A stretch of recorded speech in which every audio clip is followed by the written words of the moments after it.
stream, we're recording.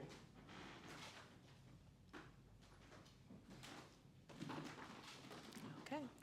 Good morning, everyone, and thank you for joining us this morning. My name is Karen Darks, and I'm the Executive Director for the Maryland Democratic Party.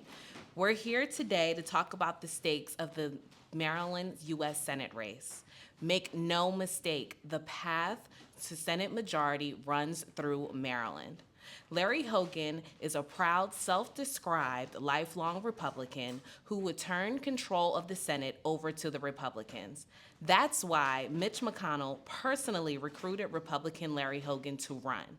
And that's why Donald Trump endorsed Republican Larry Hogan just hours after meeting with Republican senators to discuss retaking control of the Senate. Republicans know Hogan would be the 51st vote they need to push forward an agenda that's wildly out of step with Marylanders.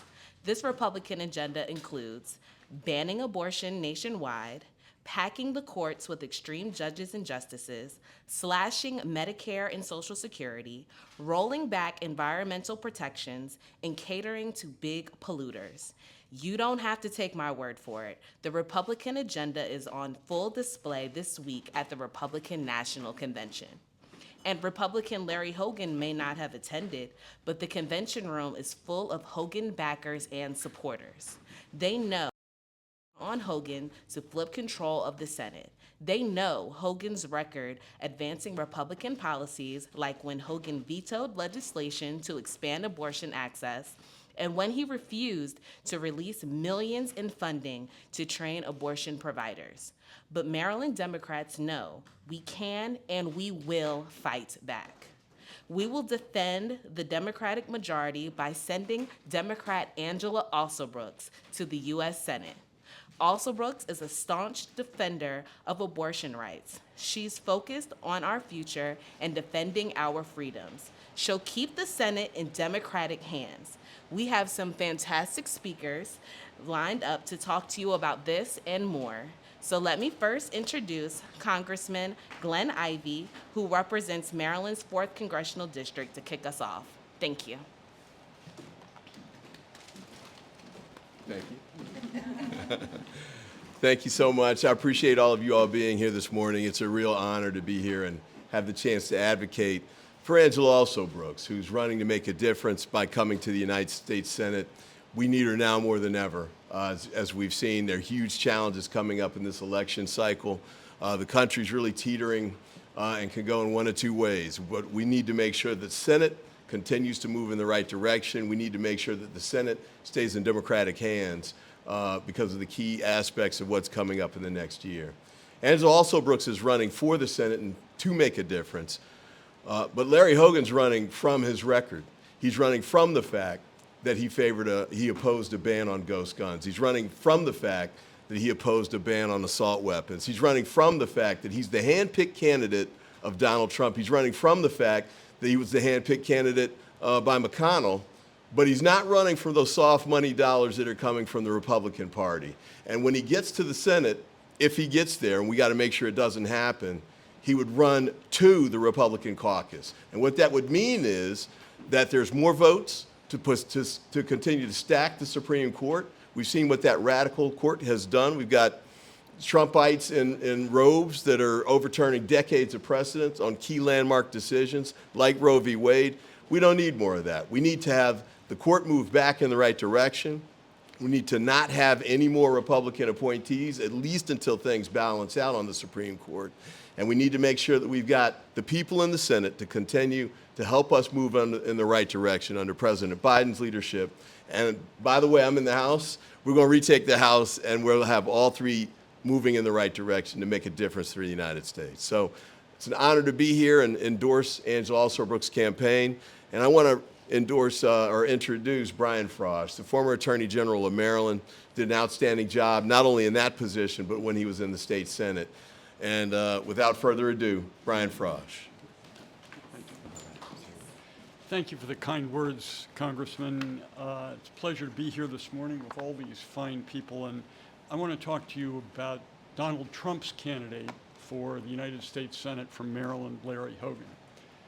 if you're looking for someone with courage, if you're looking for somebody who will make tough decisions, if you're looking for somebody who will stand up for Marylanders, don't look for Larry Hogan. Winston Churchill once said, there's always somebody who's willing to be neutral between the fire brigade and the fire. That person is Larry Hogan. Our office, when I was Attorney General, sued the Trump administration just shy of 100 times. We sued them for violating civil rights. We sued them for trying to tear down the Affordable Care Act, for tearing apart environmental protections, undermining women's rights to make their own health care decisions. And Larry Hogan was required by law to state his position on each one of the lawsuits that we brought. No matter how repellent Donald Trump's misdeeds were, no matter how much pain they inflicted upon Marylanders, Larry Hogan wouldn't say boo.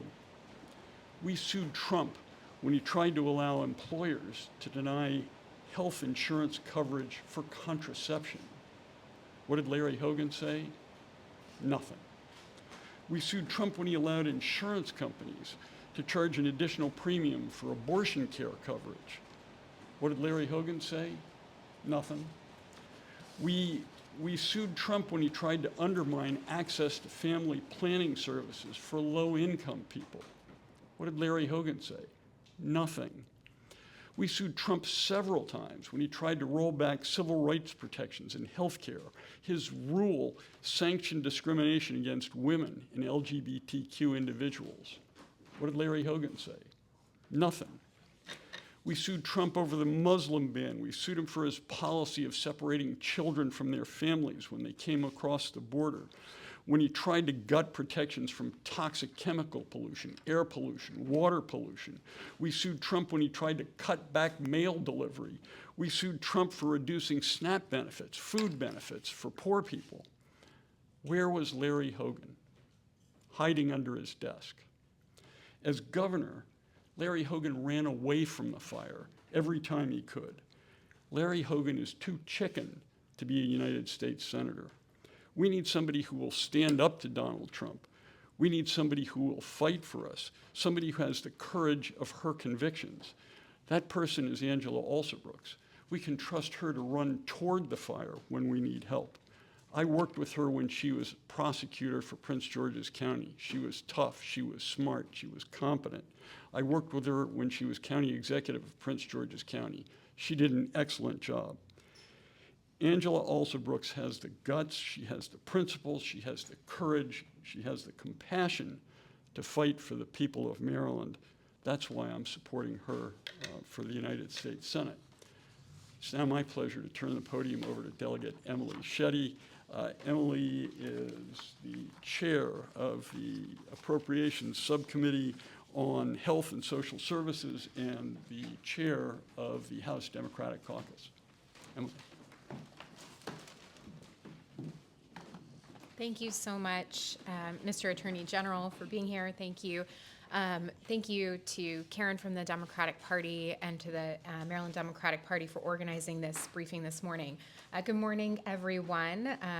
Really want to, again, echo a lot of what our former Attorney General, Brian Frosh, has said, and thank you for your remarks and for your longtime service to this great state, and importantly, for leading the charge in defending our state and country against the harmful policies of the Trump administration, often over the objection of then Governor Larry Hogan. My name is Delegate Emily Shetty. I represent District 18, where we are located right now in the Maryland House of Delegates, and I serve as the chair of the House Democratic Caucus. I remember quite clearly what the last 4 years of Hogan's term in office were like. I do not buy his convenient election year pivoting because Larry Hogan has a record here in Maryland, and it is one he has attempted to repeatedly dodge and ignore, but it's there, and we remember. It is because of that record that he was recruited by Mitch McConnell and top Republicans in Washington. It is because of that record that he was endorsed by former President Donald Trump. And it is because of that record that he will be the 51st vote, delivering Republicans in the Senate their majority if we let him. And with that majority will come a national abortion ban, a ban that is not supported by the large majority of the U.S. population, and it certainly is not supported by Marylanders. Former Governor Hogan has attempted to hide from his record on so many issues, but on abortion, he has shown us who he is. And as Maya Angelou once said, when someone shows you who they are, you must believe them. Just 2 years ago, the Maryland General Assembly passed the Abortion Care Access Act, led by House Speaker Adrian Jones and then Delegate Ariana Kelly. The bill was the first major expansion in reproductive access in 30 years, and it was passed just months prior to the Supreme Court decision in Dobbs. This bill provided Medicaid reimbursement for abortion. It expanded the list of qualified providers who could provide reproductive care in our state, and it provided $3.5 million to train providers who are serving patients across our state. It safeguarded healthcare rights and services for patients here in Maryland. But what did Larry Hogan do? He vetoed the bill. It is law now only because the General Assembly overrode his veto. And then Larry Hogan said he would uphold Maryland's law. But did he? No. Until his very last moment as governor, he withheld the release of $3.5 million in training funds for providers that was required in the law. Those funds were only released once our now Governor Wes Moore took office. We faced a significant obstacle here in Maryland when Governor Hogan vetoed legislation aimed at protecting abortion services in 2022. He did not stand with women then. He did not stand with Marylanders then. And if he is elected to the U.S. Senate, he will gift Republicans and the majority that they need to enact a nationwide ban on abortion. We absolutely cannot let that happen. It is why we must keep the Senate blue. We must turn the Senate blue. We must also make sure that Angela Alsobrooks is elected to be the next senator from Maryland. It is now my honor and privilege to introduce my brilliant colleague and friend, Delegate Joseline Peña-Melnyk. She is the chair of the House Committee on Health and Government Operations. Thank you. Thank you, Delegate Shetty. My wonderful friend, it is a pleasure and an honor to be here with you today. There's a quote that says, "You're going to come across people in your life who will say all the right words at all the right times, but in the end, it is always their actions you should judge them by."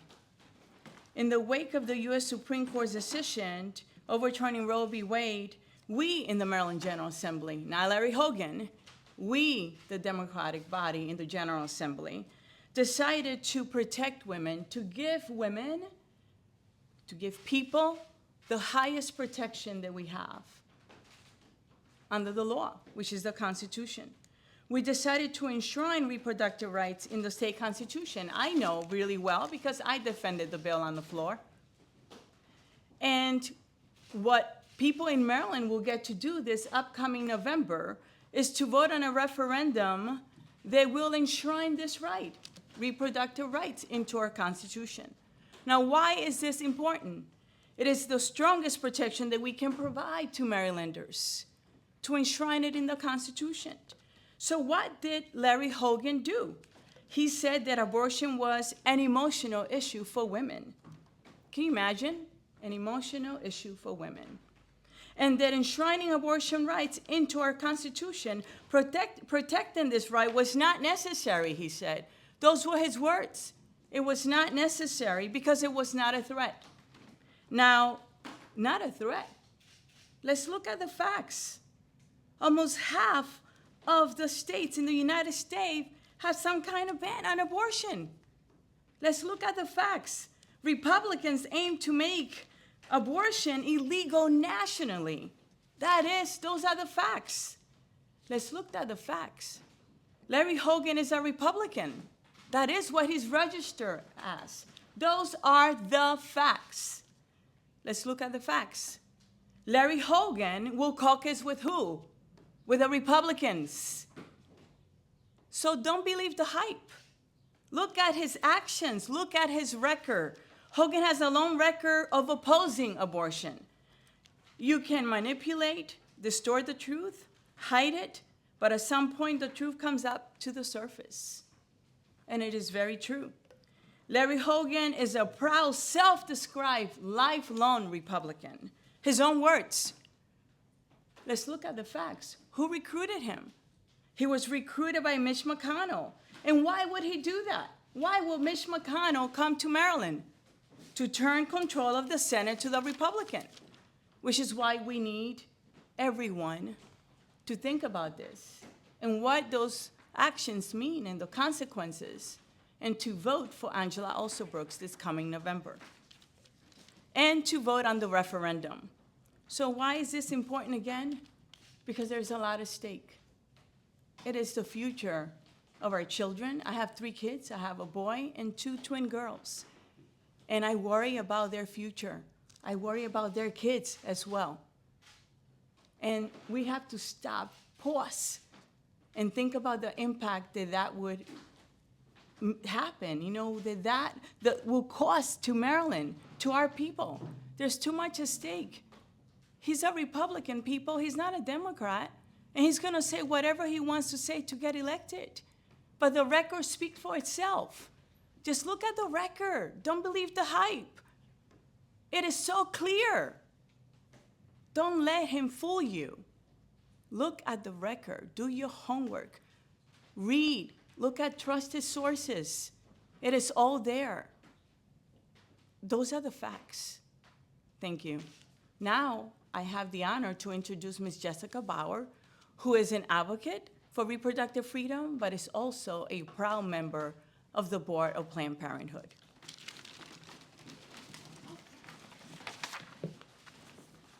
Thank you to Executive Director Karen Darks, the Maryland Democratic Party, Representative Ivey, Attorney General Frosh, Chair Shetty, Delegate Peña-Melnyk, and all of the reproductive rights advocates here today. My name is Dr. Jessica Bauer, and I'm here as an advocate for reproductive freedom in Maryland. The overturn of Roe v. Wade has put us in the midst of a public health crisis. When it comes to protecting access to sexual and reproductive health care, including abortion, we need our leaders, from the governor's mansion to Congress, to protect our most basic rights. We are here to say abortion is health care, period. This November, we have the opportunity to send a clear message that Maryland is a state that believes in protecting reproductive freedom. The majority of Marylanders believe that abortion should be safe and legal, and that our personal medical decisions are just that, personal. But there's someone running to represent Maryland who believes that he and his fellow anti-abortion politicians have a right to control our bodies, our lives, and our futures. And his name is Larry Hogan. Former Governor Larry Hogan is deliberately trying to manipulate voters by hiding his record when it comes to protecting access to abortion. He needs to remember that he has a record and we have the receipts. As governor, Larry Hogan vetoed bills that would expand access to abortion care, including bills that reached his desk as recently as 2022. And when state lawmakers overrode his veto, he retaliated by blocking millions of dollars for training abortion providers. He couldn't be trusted to protect the reproductive freedom of Marylanders while he was governor, and he surely can't be trusted to do so in the Senate. Plain and simple, Larry Hogan is a threat to reproductive freedom. But lucky for us, we have a sexual and reproductive health champion in Angela Alsobrooks. She's spent her career fighting for Marylanders and will continue that tireless fight in the Senate. She'll be a voice for expanding reproductive rights and abortion access, ensuring that all Americans have the right to control their own bodies, lives, and futures. That's why Planned Parenthood Action Fund endorsed her, and why Marylanders can trust her to protect and expand sexual and reproductive health and rights. Our democracy is at its best when lawmakers reflect the will of the people that they represent, and Angela Alsobrooks will be that voice for all of us. Thank you. Thank you, guys. We have time for 1 or 2 quick questions. All right, Ramsey? Given Hogan's name recognition in the state, he's won governorship 2 times. I think most Marylanders know who he is. Is there any concern that portraying him in sort of a MAGA box could at all backfire on Democrats or also Brooks? No, because of his record. So it's not so much we're just saying he's in this box. His record puts him there. The opposition to basic abortion rights and reproductive rights, the opposition to basic and very reasonable gun control measures. I mean, he can run from it, but he can't hide from it, and he's going to have to live with that. And I think that's going to be reflected in the outcome of this election. Angela also has been strong on these issues, and here in Maryland in particular, I think that's going to matter. When he first won his race for governor, he basically said, you know what, guns aren't going to be an issue in Maryland because it's all settled here. He said abortion was settled too because of Roe v. Wade. Well, guess what? That's not the case anymore. Trump and his appointees turned that around. Now it's up for us to make sure that it doesn't get worse nationally. We got to make sure there's no national ban. And I appreciate the fact that the legislators in Annapolis protected women here. But we need to do that across the country as well. And if I may add, what is he running for? He's running for the U.S. Senate. He's not running for governor. There is a difference, and people need to know that difference and the consequences of electing someone like him. He will be the 51st if he were to win, right? Give the majority to the Republicans in the Senate. That will be devastating to everyone, okay? He is running for the Senate. Any other questions? Yeah, I just wanted to ask real quick, whoever wants to answer.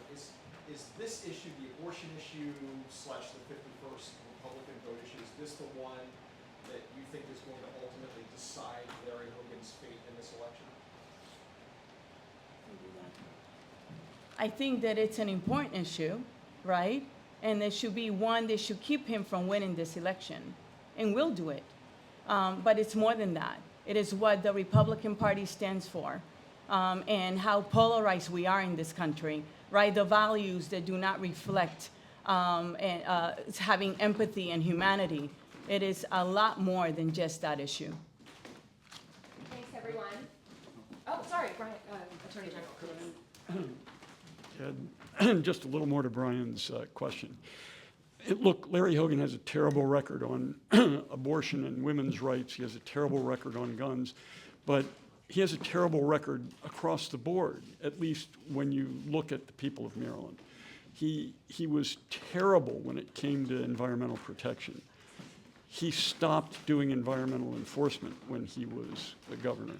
And as I said, he didn't lift a finger to do anything against the predations of Donald Trump on environmental issues.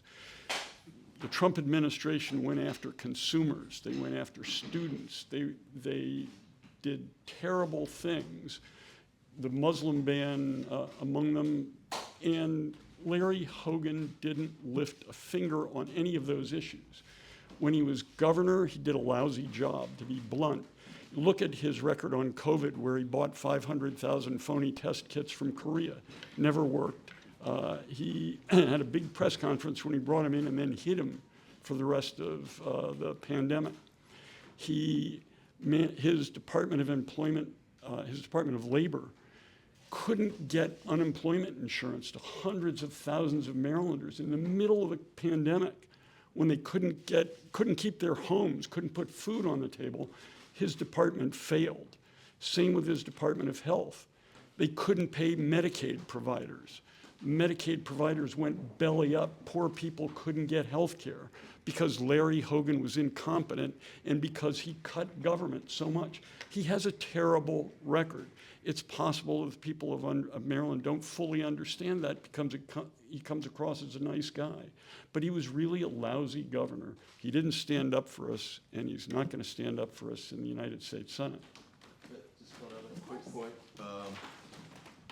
We didn't talk at all about Project 2025, but I was taking a look through that last night, And I was astonished. It's 900 pages long, but I stopped on page like 1. Eliminate the Department of Education. That's one of the lead proposals from this Project 2025. Another one is they're going to reduce the access to Social Security benefits. People need to know that because the Democrats and the Republicans have fundamentally different visions for where the country should go. 2025 lays it out. Now, they're running from that, too. Even Donald Trump said, I don't know these guys, but of course, they all works for him in his administration. And Larry Hogan knows them, too. He's on red team. He's on the Project 2025 team. We've got to make sure that that does not become the future of America.